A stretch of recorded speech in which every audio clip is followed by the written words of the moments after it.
All right, so the next method that we can think about adding to our toolbox is biological. And there are beneficial insects. This chapter 14 is the Wyoming Master Gardener Handbook, not yours, but the handout that I gave you, the little side handout beside the notes there, it's these two tables. So the first table is beneficial insects that we may want to attract because they will prey on other insects. And then the second table is plants that attract those beneficial insects. So it's kind of a handy tool to have. There aren't any beneficial insects listed on these tables for weed control, but there are some beneficial insects that we have that will actually control weeds. So one example, musk thistle, the big flower head. There's actually a beetle that does a pretty good job of controlling musk thistle. So if you've got musk thistle issues and you don't want to use chemicals, you can get beetles and release them in the musk thistle, and they do a pretty good job of controlling musk thistle. So we even have beneficial insects that will help us control weeds, not just other insects. If you do choose to use biological as one of your tools, you're probably going to have to be extremely careful with insecticides or not use them at all. So it's a trade-off that you have to consider if you're using biological. I had a master gardener take my program one year. She lived up in Cokeville, Wyoming, and she lived about 5 miles north of town. They had alfalfa weevil on their farm, and so they bought a whole bunch of ladybugs, brought them in. We're using them to control alfalfa weevil. The town of Cokeville had a little bit of extra money left over in their mosquito abatement program, so they flew up the river and sprayed malathion and killed all of the ladybugs. Now it had some effect on the alfalfa weevil too, so it cost them, but you got to be careful with. The bees, it depends. The neonicotinoids, people are quite concerned about those. So that would be like imidacloprid. It's the common brand name would be bare tree and shrub. It's a systemic that goes up into the plants and stays in the plant the whole time. And so they've found that it can have some impact on bees. So if you're going to use one of those chemicals, and you're especially concerned about bees, you'd want to use it on plants that wouldn't be really flowering plants. So maybe other trees and stuff you might consider using it on as a method. The other thing that can be pretty hard on bees would be like a 7, which is carbaryl is the active ingredient. So depending on the timing, that can be really hard on bees too. If you wait till after the bloom to use it, then you're reducing the risk to bees. But really, almost all of our insecticides are going to be, fairly impactful on bees as well, because, it's the same mode of action in a lot of them. Some other things that we can use some microorganisms. And then we have these other animals, birds, bats, snakes, frogs, and toads. So, I probably get as many calls, though, in the summertime about how do I get rid of the birds, bats, snakes, frogs, and toads as I do pests, right? So it's another one of these trade-offs that we have to deal with. So if you like these, you like inviting them into your landscape, they can really help you out with your pests.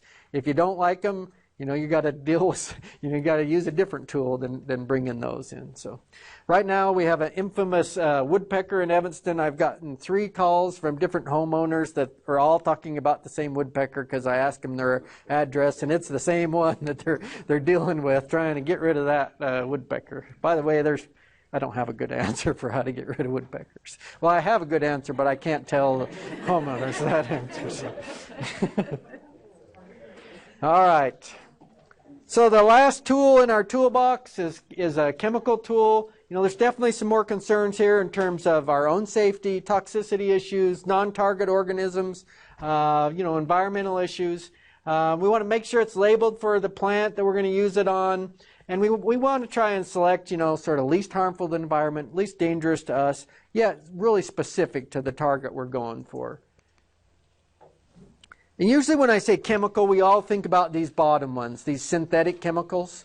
But there are other chemical options to think about, and they're becoming more readily available. So, we have these insecticidal soaps, horticulture oils, botanical insecticides.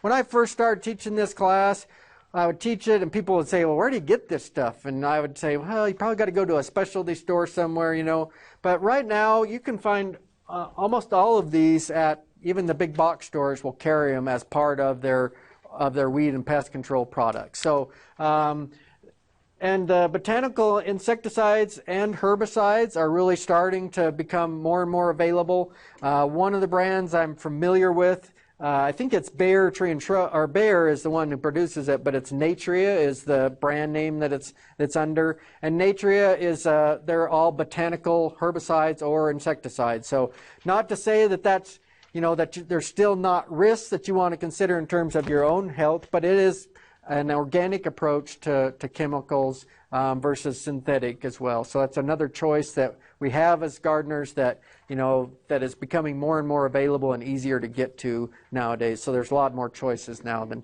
you have. Natria, it's Natria, I think is how it's spelled, and just look for it. I've tested it, alongside of Roundup, just the herbicide, just to see how well it worked, and it seemed to, seemed to work at least in my test plots as well as Roundup too. So it's another option. It's probably more expensive. All right, so that's integrated pest management in a real quick nutshell. We're going to move on to weed management. So this is your pop quiz here. Which one of these plants are weeds? Or which of these plants are weeds? Depends on where it's at. Depends on where it's at. That's a good answer. All of them, none of them. So if you want to be a famous weed in this world, the idea that you have to do is be obnoxious enough that you get onto the noxious weed list, right? So Utah's got a noxious weed list. Wyoming's got a noxious weed list. And I can tell you that all but one of these plants are on both noxious weed lists in Wyoming and Utah. Russian olive. Russian olive's actually on the noxious weed list. Not the Utah State noxious weed list, but there's 4 or 5 counties that have it on their noxious weed list. Yeah. Dandelion, who said that? They got it right. So the dandelion is not on the noxious weed list of either state. It's not necessarily considered a noxious weed list. So, part of the idea of becoming rich and famous and getting on the noxious weed list is you have to be a weed of economic importance. And so you have to cause, sort of economic consequences, or you have to be aggressive enough that the state has to invest resources in controlling you. And dandelions don't meet that criteria. But all these others are on the noxious weed list. So this top one is oxeye daisy. This is Russian olive. This one's purple loosestrife. This one is Canada thistle. And this one is Dalmatian toadflax. So Dalmatian toadflax used to be sold in flour mixes as butter and eggs. So some of you may have bought butter and eggs as a flour mix, and it's a noxious weed. So but you're right. A plant out of place is considered a weed. We got some additional descriptors in terms of aggressive, compete with desirable plants. All of those fit. And it really depends on you, depends on your landscape, depends on your plants. There are definitely things that we grow as gardeners that are weedy. So if any of you are herb gardeners, you know that mints can get out of control in an awful big hurry, right? They can be awful weedy. And if you look at some weed books, they are full of mint-related weeds, right? So another example of this, in my landscape, I have fairly open landscape. I have a dry stream bed out front with some logs and stuff. And so to sort of, set that dry stream bed off, I've planted blue flax. Blue flax is, it's really pretty if you like it. It does well. My father-in-law, who lives here in Salt Lake, saw it and decided he really liked it, wanted some seed. Without thinking, I said, sure, I'll give you some seed. He's got a pretty formal landscape in his yard, and it's very well groomed. And so he didn't like me for a while after I gave him that blue flax seed, because it does spread pretty good. It's pretty weedy, and so a lot of the plants we use can have weedy tendencies as well. So we have to think about that when we use them. So why do we have weeds? Well, certainly some of our cropping practices. This one, I even heard some of you talking about how, the purple loosestrife looked pretty, the yellow toad flax was a pretty one. So, a lot of our weeds hide their nasty habits with a beautiful exterior. And it's really tied to the second one too, in terms of a tame plant in one environment can be a nemesis in another. So, a lot of especially our weeds that came in as ornamentals, so weeds we thought looked really pretty, just a second, came from Eurasia.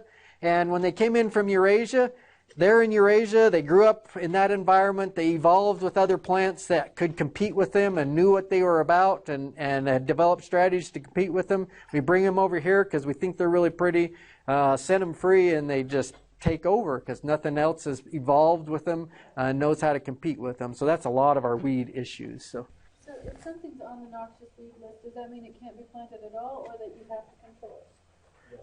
Yes, both. Well, it depends. So it can't be sold. And technically, the state or the county weed districts have the ability to come in and control that plant if it's on the noxious weed list. Now, they usually don't do that with homeowners, but if you got a farm or something and you got a field full of something on the noxious weed list, they can actually go in and control that. And they will spend resources to help you control that. Technically, you can't plant them, and you should be aware. Well, I guess everyone's not aware of those, but if you're going to be propagating plants, you definitely should be aware. If you're going up to Jackson, Wyoming, driving up through Star Valley, just past Thane, Wyoming, there's a little herb stand there. He does some natural oils and stuff and grows his own herbs. And so we were touring that facility. I got to the last row of his facility, and he had a whole row of burdock. Burdock is on the noxious weed list. I said, "Did you get a special permit for that?" He said, "No, why would I need a special permit for it?" Well, it's on the noxious weed list. So he was going to rethink his growing of burdock. But yeah, so you are sort of responsible for what's on that list. All right, proper identification is key to good management, and we'll talk about some of the reasons why that is. Definitely plants behave differently when we attack them, depending on what plant it is, so we need to know that. So my favorite resource is this Weeds of the West book. It has almost every weed you could imagine in it. When I get a question about a weed, I can almost always find it in this book.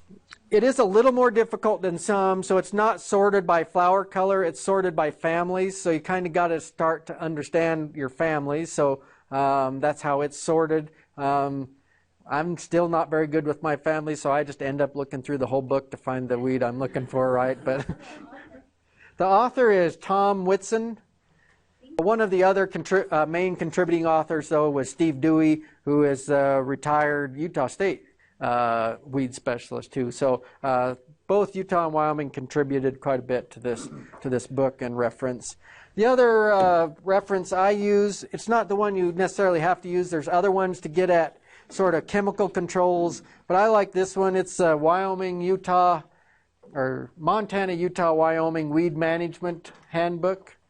And the reason I use this, and that is, once you identify your weed and you know what you're trying to figure out, you can look in this one and it'll tell you whether it's in a cropland, whether it's in turf, what chemicals have activity on that plant, and which ones are effective. So it'll tell you effective, moderately effective, or no activity at all. So, if you're trying to figure out what to use on a plant, instead of just wasting money and spraying something out there and hoping that it works, you might want to use a guidebook like this.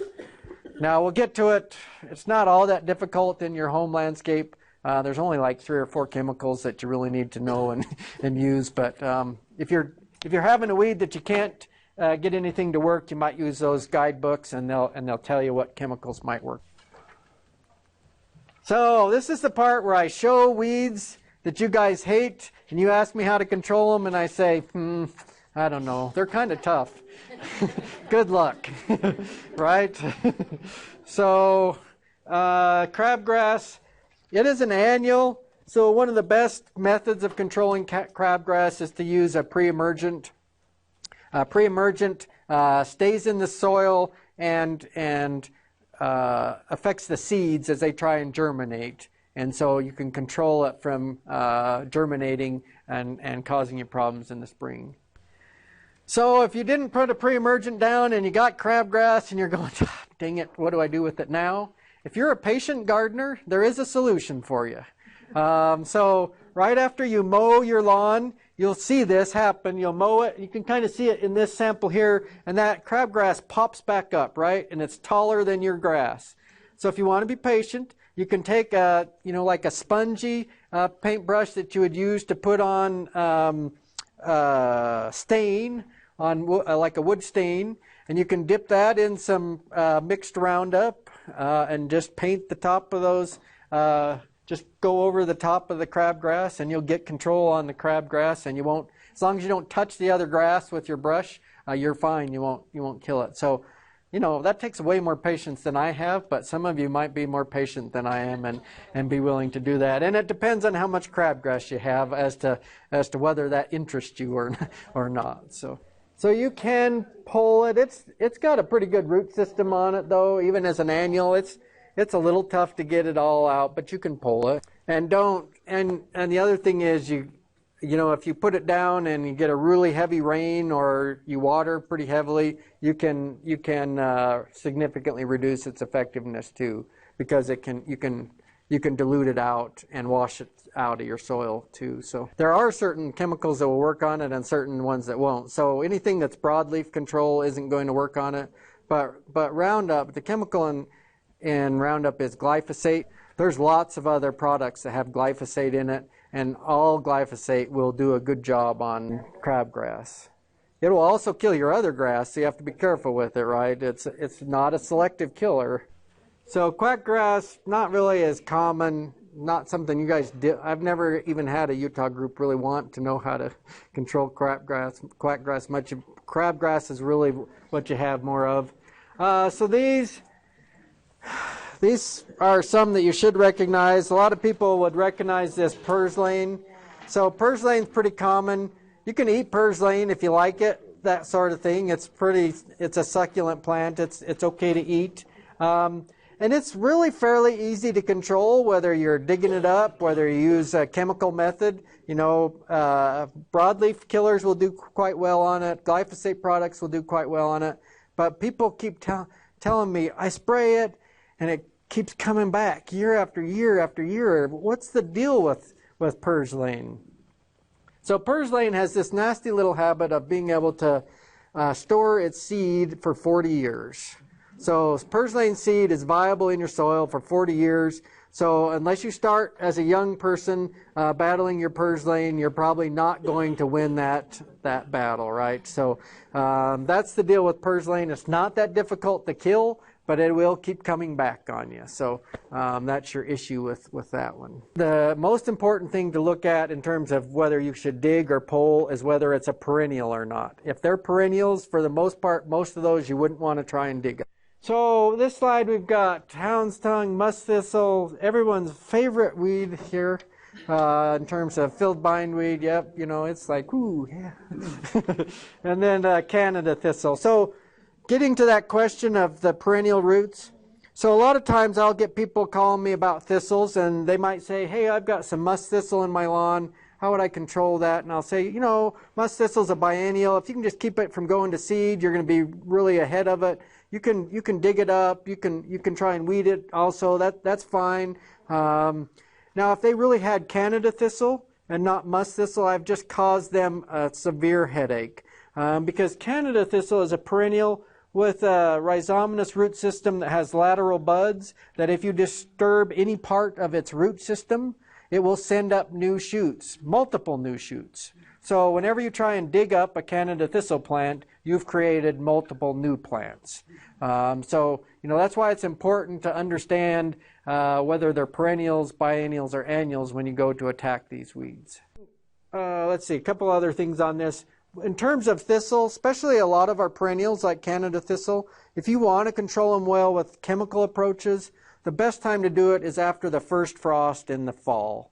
So after the first frost, what what perennials do is they take all of that above ground energy and resources in the above ground plant material, and they bring it into the root system to store it for the winter to get ready for next spring. So if you spray right after that first frost, they'll pull all of that spray down into the roots, and you'll get a really good kill on perennial plants in general after that first frost. One strategy that works with bindweed is you can use like glyphosate products. So Roundup would be your common name.